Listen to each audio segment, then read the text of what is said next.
ranking SCPs based on whether or not I could beat them in a fist fight. 2. Alright, but first, there are some corrections that need to be made to the original list. This is because a certain commenter, who I'm not going to name, though you definitely know who you are if you're watching this video, called me out on not having done my research very thoroughly. So, with that said and done, let's begin. I said in the last video that I would easily beat 035 because what I thought at the time was that I would just be able to not wear it. However, I later learned that it actually has telepathic powers that would manipulate you into wearing the mask. However, this does not make it indestructible, so I still have a chance. It's just not a very big chance. I may have initially underestimated 049 just a little bit. He is immortal. But then again, most SCPs are. Plus, the goal is not to kill them. It's just, if we throw hands, who's winning? Plus, being invincible versus being invulnerable is not the same thing at all. Just because this thing cannot be killed does not mean it cannot be hurt.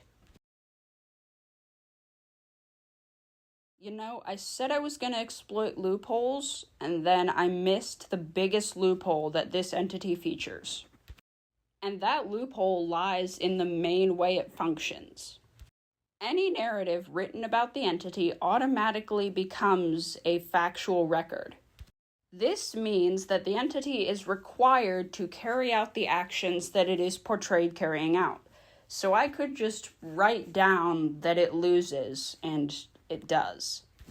And that's all the corrections that I will have to make. Commenter, thank you. Feel free to gloat about it in the comment section on this video. Okay, you don't find this one even a little bit ridiculous? Okay, fine, whatever you want me to do. SCP-087, or the stairwell, is a stairwell that is not lit up and descends for approximately 13 steps at an angle. I don't know why this data is important. Why is this on the wiki? Anyway, I see no point in even trying to harm this thing because it is literally a stairwell. Only the creature that resides at the bottom of it might fight back. But at the end of the day, it's still just a piece of architecture. Like, geez, what do you want me to do against this thing? It's a stairwell. SCP-106, or the Old Man, appears to be an elderly humanoid made of incredibly corrosive material. It appears to constantly be rotting and attacks its prey by damaging or removing important organs. It can also be an ambush hunter. That's nice on top of what it already can do. If I try to throw hands with this thing, my hand is falling off. SCP-012, or the Bad Composition, is an incomplete set of sheet music. The ink used to complete the sheet is human blood, and any human test subject that views the sheet is automatically compelled to complete it with their own blood.